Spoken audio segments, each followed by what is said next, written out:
So guys आज हम बात करेंगे द इंडियन कॉन्ट्रैक्ट एक्ट 1872 के बारे में। आज हम यूनिट नंबर 1 स्टार्ट कर रहे हैं।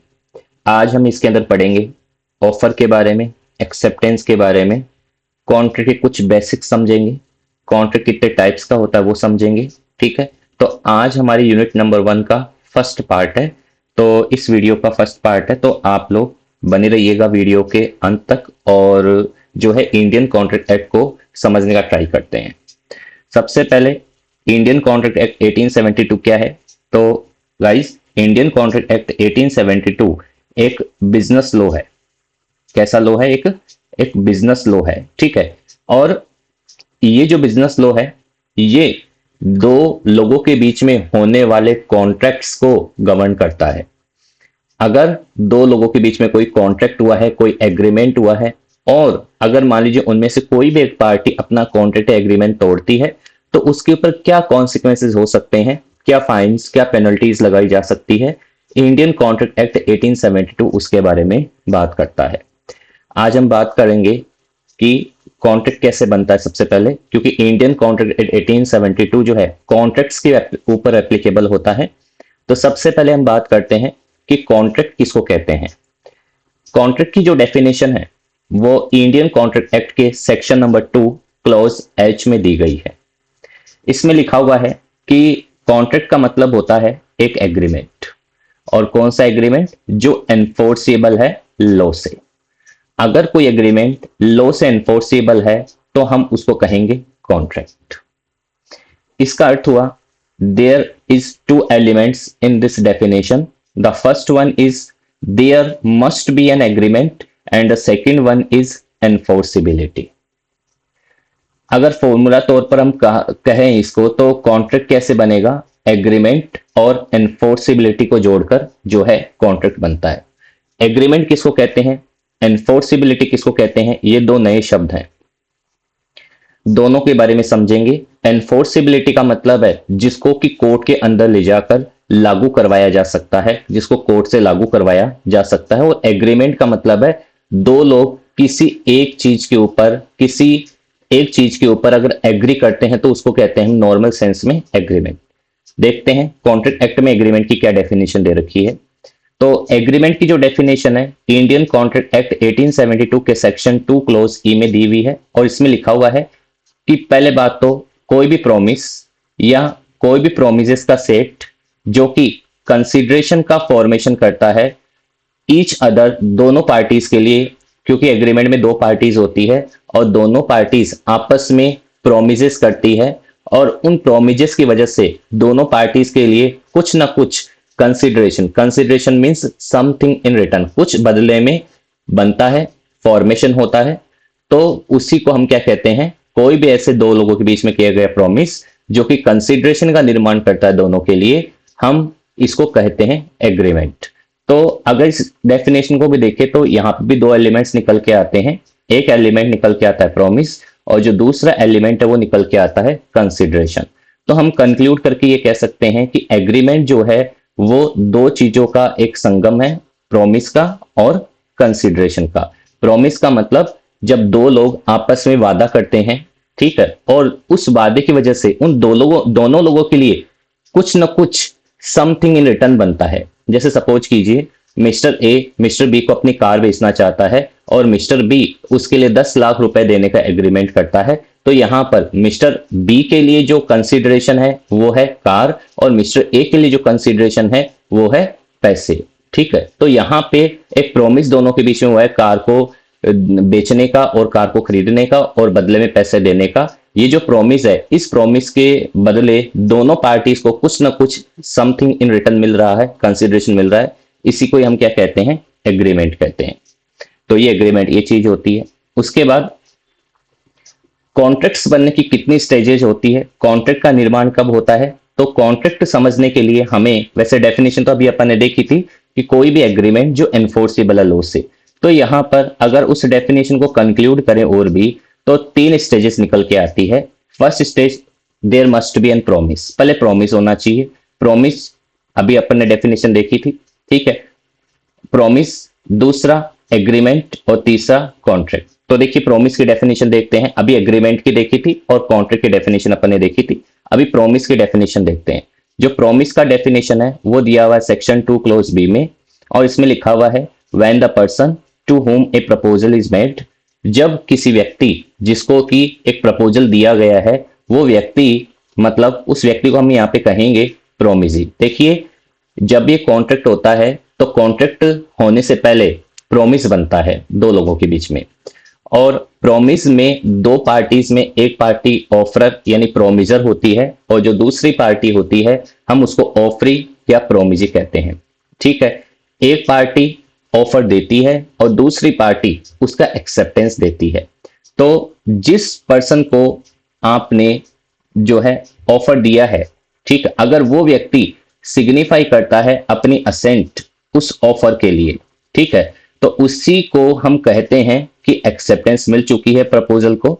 और जैसे ही किसी प्रपोजल को एक्सेप्टेंस मिल जाती है वो बन जाता है प्रॉमिस। मतलब प्रॉमिस बनने के लिए भी दो एलिमेंट चाहिए, एक चाहिए ऑफर और दूसरा चाहिए एक्सेप्टेंस। ऑफर प्रोमिजर देगा और एक्सेप्टेंस कौन देगा? प्रोमिजी देगा। तो जब एक प्रोमिजर अपना ऑफर भेजता है और प्रोमिजी अपनी एक्सेप्टेंस भेजता है तो यहां पर ये दोनों चीजें मिलकर प्रोमिस बन जाती है। ठीक है, प्रोमिस बन जाती है, एक वचन बन जाती है दोनों लोगों के बीच में। अब यहां पर प्रोमिजर को भी अपना काम करना होगा और प्रोमिजी को भी अपना काम करना होगा।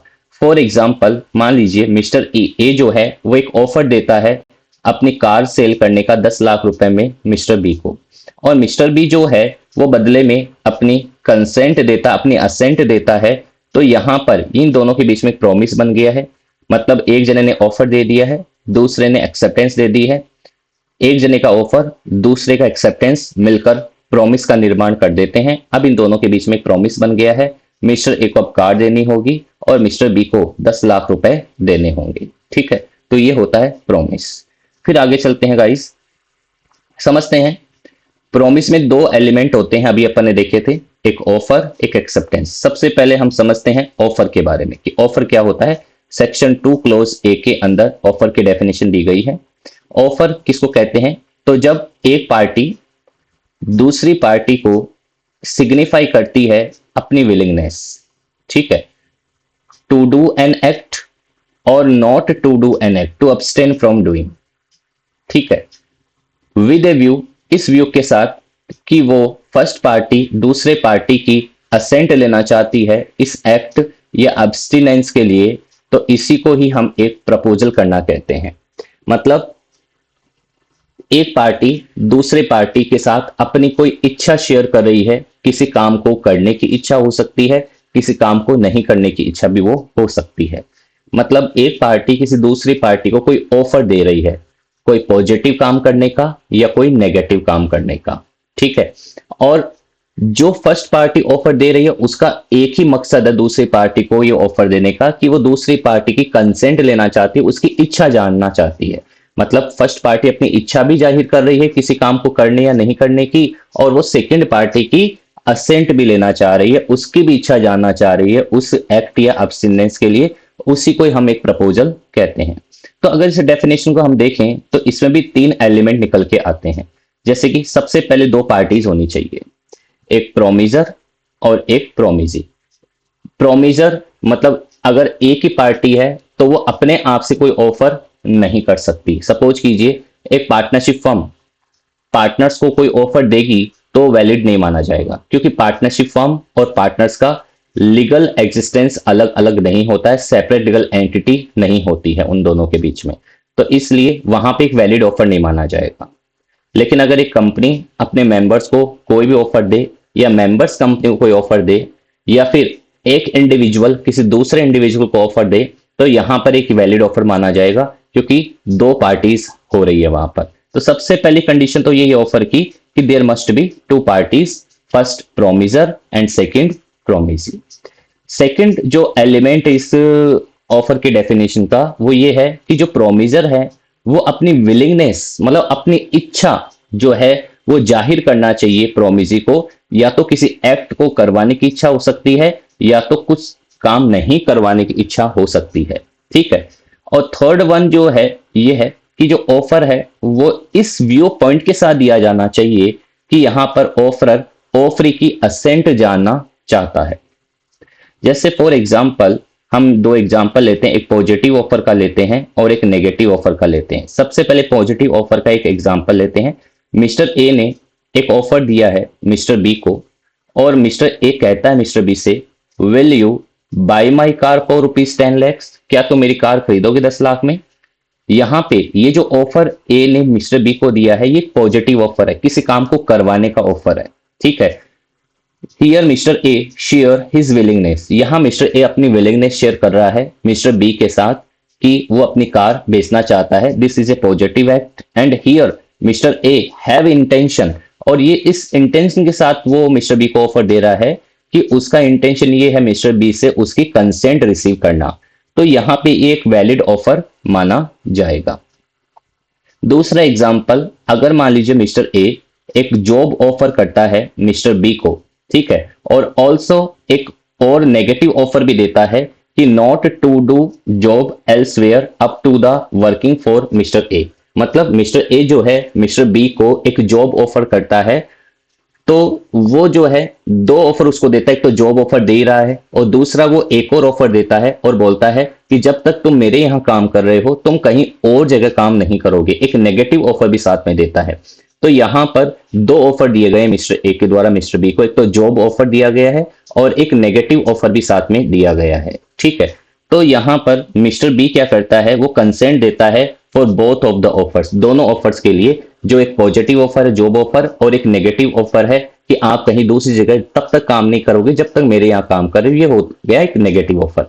तो ऑफर का मतलब होता है जब एक पार्टी किसी दूसरी पार्टी को अपनी विलिंगनेस शेयर करती है फॉर टू डू समथिंग और नॉट टू डू समथिंग, ठीक है, और इस इच्छा के साथ करती है ऑफरर अपनी विलिंगनेस शेयर कि वो ऑफर की कंसेंट लेना चाह रहे हैं। तो इसी को ही हम एक ऑफर कहते हैं लॉ की लैंग्वेज में। आगे चलते हैं गाइस। अब बात करते हैं एक ऑफर बनने के लिए क्या क्या एसेंशियल एलिमेंट्स होने चाहिए ऑफर के अंदर। तो ऑफर के अंदर एसेंशियल एलिमेंट्स की बात करें, मतलब एक वैलिड ऑफर किसको हम कहेंगे, ठीक है। ऑफर हमेशा वैलिड नहीं होता है, कोई भी ऑफर वैलिड ऑफर नहीं माना जाएगा as per Indian contract act 1872 अगर उसमें ये एसेंशियल एलिमेंट्स मौजूद नहीं है। तो जैसे पहला है, ऑफर जो है वो ऐसा होना चाहिए कि उस ऑफर में इतनी कैपेसिटी होनी चाहिए कि वो लीगल रिलेशनशिप क्रिएट करता हो पार्टीज के बीच में। अगर ऑफर ऐसा है जो पार्टीज के बीच में लीगल रिलेशनशिप क्रिएट नहीं कर रहा है तो ऑफर वैलिड ऑफर नहीं माना जाएगा। लीगल रिलेशनशिप क्रिएट करने का मतलब क्या है, पहले बात तो ऑफर ऐसा होना चाहिए जिसको एक्सेप्ट किया जा सकता हो। मतलब आप अगर किसी को ऑफर दे रहे हैं तो आप ऐसा ऑफर नहीं दे सकते, कुछ ऐसा इम्पॉसिबल एक्ट करने का ऑफर नहीं दे सकते जो हो ही नहीं सकता। जैसे सपोज कीजिए अगर मिस्टर ए मिस्टर बी को आसमान से स्टार्स तोड़ने का ऑफर दे तो ये एक इनवैलिड ऑफर माना जाएगा क्योंकि ये इम्पॉसिबल एक्ट है, तो यानी कि ये एक्सेप्ट करने लायक नहीं है। दूसरा, जो ऑफर है वो ऐसा होना चाहिए कि वो लीगल रिलेशनशिप को राइज करे, मतलब लीगल रिलेशनशिप पार्टीज के बीच में लेके आए, ठीक है। जैसे कि सोशल एग्रीमेंट्स जो होते हैं या जो डोमेस्टिक एग्रीमेंट्स होते हैं वो कभी भी दो पार्टीज के बीच में लीगल रिलेशनशिप क्रिएट नहीं करते हैं, तो इनको एक वैलिड ऑफर नहीं माना जाएगा, ठीक है। जैसे सपोज कीजिए एक सोशल इन्विटेशन दिया गया एक पार्टी के द्वारा किसी दूसरी पार्टी को, ठीक है, तो ये यहाँ पर लीगल रिलेशनशिप उन लोगों के बीच में क्रिएट नहीं करेगा क्योंकि यहाँ पर दोनों ही पार्टीज का जो इंटेंशन है वो लीगल रिलेशनशिप क्रिएट करना नहीं होता। फॉर एग्जाम्पल, अगर ए इनवाइट करता है बी को डिनर के लिए और बी इसको एक्सेप्ट कर लेता है, ये एक तरह का सोशल अरेंजमेंट या सोशल एग्रीमेंट है। यहां पर ए के पास जो है A will not be legally liable if they fails to provide dinner, ठीक है। यहां पे बी होना चाहिए, यहां पे बी जो है वो केस फाइल नहीं कर सकता है ए के खिलाफ अगर मान लीजिए ए जो है वो उसको डिनर प्रोवाइड नहीं करवाता है, ना ही ए जो है वो उसको लीगली डिनर प्रोवाइड करने के लिए रिस्पॉन्सिबल है। मतलब बी उसको जो है एक तरह से कंपेल नहीं कर सकता है कि तुमने मेरे साथ एग्रीमेंट कर लिया, now it becomes a contract and you have to provide me dinner, ऐसा नहीं हो सकता है क्योंकि यहाँ पे दोनों पार्टीज के बीच में इंटेंशन था ही नहीं लीगल रिलेशनशिप क्रिएट करने का।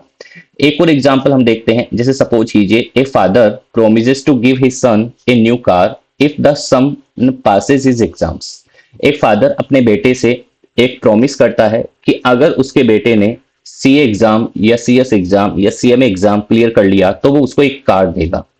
ये वाला जो एग्रीमेंट है ये भी इन्फोर्सेबल नहीं है, क्योंकि यहां पर अगर सन पास भी कर लेता है एग्जाम और मान लीजिए पिताजी जो है कार नहीं देते हैं, तो वो सन जो है अपने पिताजी के ऊपर केस फाइल नहीं कर सकता, क्योंकि लो यहाँ पे ये प्रिज्यूम करके चल रहा है कि ये एक तरह का डोमेस्टिक एग्रीमेंट है और यहाँ पर कोई इंटेंशन नहीं था पार्टीज का लीगली एनफोर्स करने का कॉन्ट्रैक्ट को। तो इसलिए यहाँ पर ये एक अनएनफोर्सेबल यानी एक नॉट वैलिड ऑफर है। अगर पिता अपने बेटे को कार देने का ऑफर देते हैं तो ये एक वैलिड ऑफर नहीं माना जाएगा।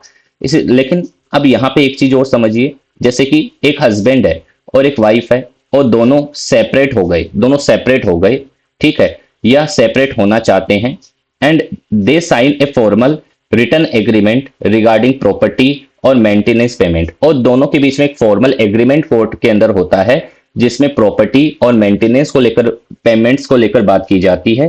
तो यहां पर ये जो है एक लीगली एनफोर्सेबल कॉन्ट्रैक्ट है, क्योंकि ये कोर्ट के अंदर किया जा रहा है और दोनों पार्टीज लीगली बाउंड करना चाहती है एक दूसरे को, लीगल रिलेशनशिप क्रिएट करना चाहते हैं एक दूसरे के साथ। तो यहां पर ये जो है एक वैलिड ऑफर माना जाएगा, ठीक है। तो यहां पे सबसे पहला एलिमेंट यही है कि कॉन्ट्रैक्ट ऐसा होना चाहिए जो लीगल रिलेशनशिप क्रिएट करता हो पार्टीज के बीच में, जिसको एक्सेप्ट किया जा सकता हो, ठीक है। सोशल या डोमेस्टिक या फिर इम्पॉसिबल एक्ट के कॉन्ट्रैक्ट्स का ऑफर नहीं होना चाहिए, अदरवाइज वो ऑफर इनवैलिड माना जाएगा।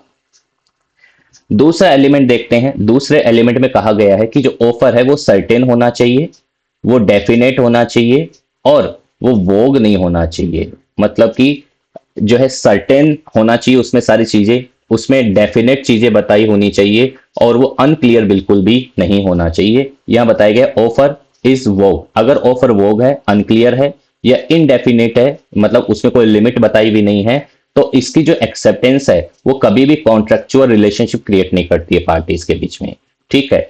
एक सर्टेन और डेफिनेट ऑफर जो है हमेशा, जिसमें कि टर्म्स ऑफ एग्रीमेंट क्लियरली बताई हुई है, ठीक है, तो वो एक लीगल रिलेशनशिप जरूर क्रिएट करता है। लेकिन जो वोग ऑफर होता है वो कभी भी लीगल रिलेशनशिप पार्टीज के बीच में क्रिएट नहीं करता है। जैसे कि वोग और इनडेफिनेट ऑफर्स के कुछ एग्जांपल्स, जैसे सपोज कीजिए मिस्टर ए मिस्टर बी को बोलता है I will sell you my car, कि मैं तुमको मेरी कार बेचना चाहता हूं फॉर ए रीजनेबल प्राइस। अब यहां देखिए guys, mister A mister B को ऑफर तो दे रहा है बट प्राइस यहां सर्टेन नहीं है। यहां अनरीजनेबल प्राइस, मतलब सॉरी रीजनेबल प्राइस का जो है यहां पे बोला गया है ऑफर में। ऐसे नहीं बताया गया है कि कितना प्राइस, 10 लाख 20 लाख 50 लाख, कुछ एक सर्टेन प्राइस नहीं बताया गया है। तो ये एक वैलिड ऑफर नहीं माना जाएगा, ये वोग ऑफर माना जाएगा। इसी तरह सेकंड एक और एग्जांपल, मान लीजिए मिस्टर ए मिस्टर बी को एक ऑफर देता है I will sell you a car, कि मैं तुमको एक कार बेचूंगा। हो सकता है कि मिस्टर ए के पास एक से ज्यादा कार हो, लेकिन वो यहाँ पे ये नहीं बता रहा कि कौन सी कार वो बेचना चाहता है। तो यहाँ पे भी ये क्या है, डेफिनेट नहीं है चीज, सर्टेन नहीं है और ये वोग ऑफर माना जाएगा। या फिर ऐसा एग्जाम्पल ले लीजिए कि सपोज कीजिए मिस्टर ए मिस्टर बी को बोलता है आई एग्री टू सेल, कि मैं एग्री करता हूं, सेल करना चाहता हूं मेरा घर for a sum of money. अब यहाँ पे फिर से सम ऑफ मनी लिख दिया, मतलब एक सर्टेन सम ऑफ मनी नहीं बताया, तो ये भी वो एग्रीमेंट माना जाएगा। या फिर हम यूं समझे कि मिस्टर ए मिस्टर बी को बोलता है I will sell you a 100 tons of oil, कि मैं तुमको 100 टन ऑफ ऑयल बेचूंगा without specifying what kind of oil. अब यहाँ पे 100 टन्स ऑफ ऑयल तो बता दिया बट कौन सा ऑयल ये नहीं बताया। तो इसलिए ये सर्टेन नहीं है, डेफिनेट नहीं है, वोग नहीं, मतलब ये वोग है, ठीक है। तो इसलिए ये जो है एक वैलिड ऑफर नहीं माना जाएगा। हाउएवर इफ मान लीजिए कि अगर यहाँ पे तेल बेचने के पास सिर्फ एक ही टाइप के ऑयल में वो डील करता, ठीक, और फिर वो ये बोलता कि मैं तुमको 100 टन्स ऑफ ऑयल बेचना चाहता हूं, तो फिर वो एक वैलिड ऑफर जरूर माना जाता, क्योंकि वहां पे फिर सर्टेनिटी रहती, क्योंकि अगला एक ही चीज में डील कर रहा था। तो ये एक सेकेंड एलिमेंट है। थर्ड एलिमेंट की तरफ चलते हैं।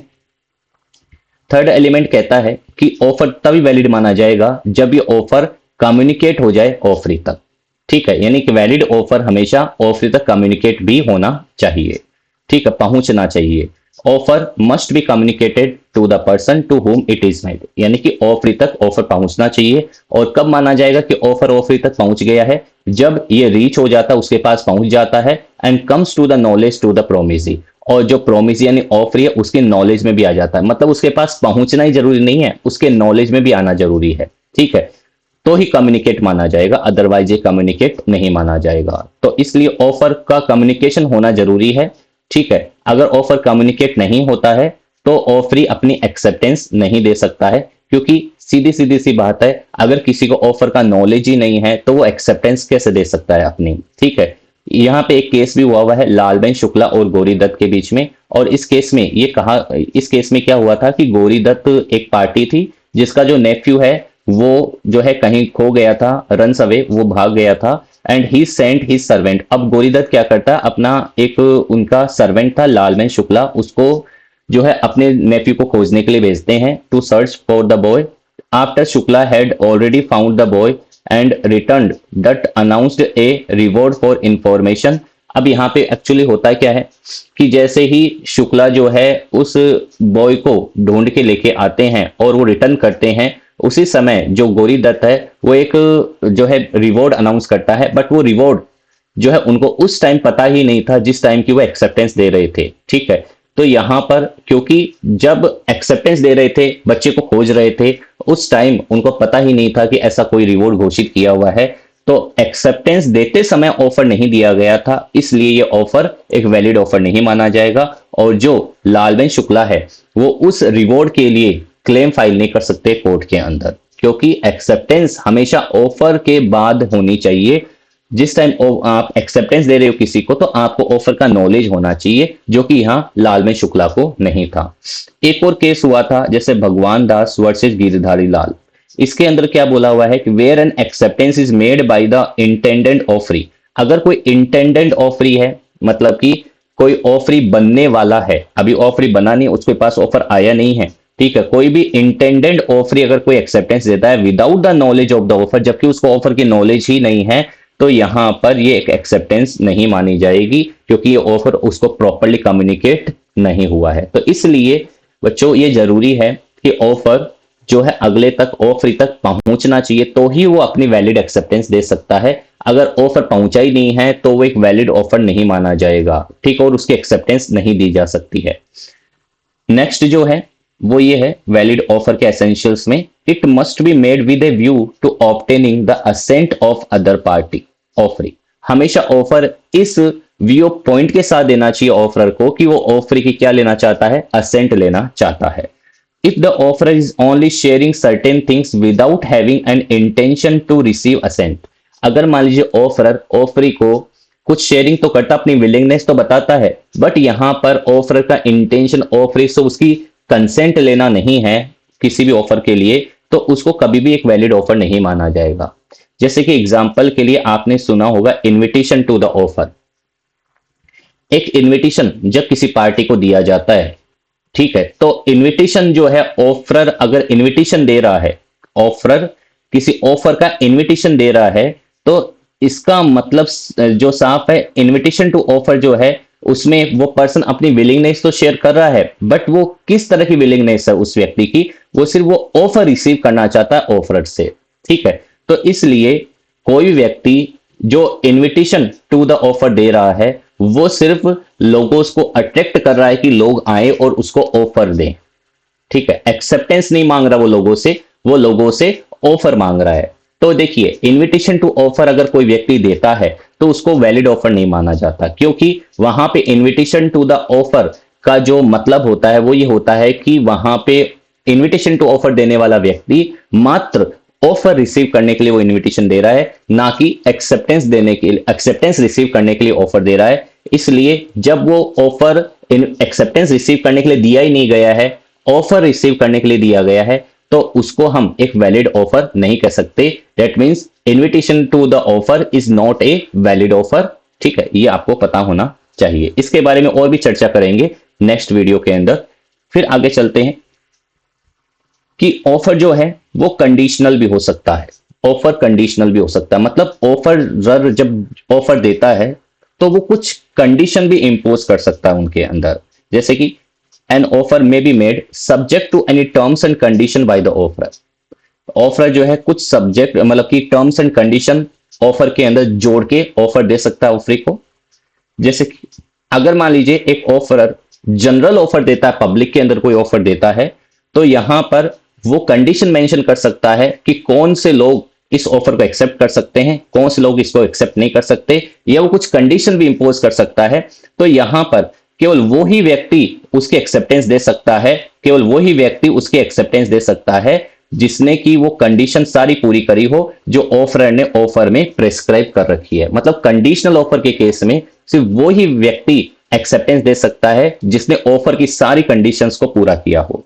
इसके अलावा अगर स्पेसिफिक ऑफर है, मतलब मिस्टर ए ने मिस्टर बी को ही ऑफर दिया है, सिर्फ पब्लिक ऑफर नहीं दिया है, तो उस केस के अंदर एक्सेप्टर को यानी मिस्टर बी को वो सारी कंडीशंस फुलफिल करनी पड़ेगी जो ऑफर ने ऑफर में मेंशन करी है, तभी वो मिस्टर बी जो है अपनी वैलिड एक्सेप्टेंस दे सकता है। लेकिन ध्यान रखना है, ऑफर जो ऑफर देगा वो तो कंडीशनल हो सकता है, लेकिन एक्सेप्टर कभी भी जो अपनी एक्सेप्टेंस देता है वो कभी भी क्या नहीं हो सकती, कंडीशनल नहीं हो सकती। ठीक है, अगर एक्सेप्टेंस कंडीशनल हो गई तो उसको फिर वैलिड एक्सेप्टेंस नहीं कहेंगे, उसको फिर काउंटर ऑफर कहेंगे। एक एग्जांपल है, मिस्टर ए ने एक जॉब ऑफर भेजा है मिस्टर बी को। अब जैसा कि हम सबको पता है, जब भी कोई व्यक्ति जॉब ऑफर भेजता है तो उसमें कई सारी कंडीशंस मेंशन्ड होती है। तो यहां पर मिस्टर बी जो है वो तभी एक वैलिड एक्सेप्टेंस उसकी तरफ से मानी जाएगी जब वो सारी की सारी कंडीशन जो मेंशन्ड है ऑफर डॉक्यूमेंट में, ठीक है, वो क्या करेगा, पूरी करेगा, तो ही वो क्या दे सकता है, अपनी एक वैलिड एक्सेप्टेंस दे सकता है, अदरवाइज वो नहीं दे सकता। नेक्स्ट है बच्चों, offer should not contain the terms for silent acceptance. मतलब ऑफर के अंदर ऑफरर कभी भी साइलेंस एक्सेप्टेंस वाली कंडीशन नहीं डाल सकता। मतलब बाकी तो सारी कंडीशन डाल सकता है ऑफरर, लेकिन साइलेंस एक्सेप्टेंस वाली कंडीशन नहीं डाल सकता। ऑफर ये नहीं लिख सकता ऑफर में कि if the offer is not compliance of certain things, कि अगर ऑफरी कोई चीज कंप्लाई नहीं करता है या उसकी तरफ से कोई आंसर नहीं आता है कि वो ऑफर एक्सेप्ट कर रहा है कि रिजेक्ट कर रहा है, तो इसको ये मान लिया जाएगा कि ऑफर उसने एक्सेप्ट कर लिया है। मतलब अगले ने अगर कोई जवाब आपको नहीं भेजा हाँ या ना का, तो आप उस ऑफर में ये लिख के नहीं बोल सकते हैं कि अगर तुमने कोई जवाब नहीं भेजा तो हम तुम्हारी जो है साइलेंस को तुम्हारी हाँ मान लेंगे। ठीक है, क्योंकि mayor silence is not an acceptance. अगर कोई साइलेंट है तो उसको एक्सेप्टेंस नहीं माना जा सकता, किसी की साइलेंस को, किसी की चुप्पी को उसकी हाँ नहीं माना जा सकता। अगर आपने ऑफर के अंदर ऐसी कोई कंडीशन डाली है तो एक वैलिड ऑफर नहीं माना जाएगा। एक केस भी हुआ है फेल्ट हाउस वर्सेस बेंडले इस 1862, जिसके अंदर यह बताया गया है कि कोई भी पर्सन किसी दूसरे को फोर्स नहीं कर सकता है साइलेंस एक्सेप्टेंस के लिए। ठीक है, तो साइलेंस एक्सेप्टेंस कभी भी क्या नहीं मानी जाती है, एक वैलिड ऑफर में कभी भी आप साइलेंस एक्सेप्टेंस को एक्सेप्टेंस मानने वाली कंडीशन नहीं डाल सकते हैं। अगर डाली है तो वो ऑफर एक वैलिड ऑफर नहीं माना जाएगा, वो एक इनवैलिड ऑफर माना जाएगा। सो गाइस, आज हमने बात करी है इंडियन कॉन्ट्रैक्ट एक्ट 1872 के कुछ बेसिक पॉइंट्स के बारे में। ये हमारा पार्ट नंबर 1 था वीडियो का, जिसमें हमने ऑफर के बारे में समझा है कि ऑफर क्या होता है, इसके वैलिड एसेंशियल्स क्या क्या होते हैं, एक वैलिड ऑफर के एसेंशियल्स क्या क्या होते हैं, कॉन्ट्रैक्ट की डेफिनेशन क्या है, एग्रीमेंट की डेफिनेशन क्या है, प्रोमिस की डेफिनेशन क्या है, तो ये सब आपने समझा। अब जब नेक्स्ट वीडियो आएगा तो उसके अंदर हम जो है सबसे पहले बात करेंगे एक्सेप्टेंस के बारे में, एक्सेप्टेंस के वैलिड एसेंशियल्स क्या क्या हैं उसके बारे में बात करेंगे। Thank you guys.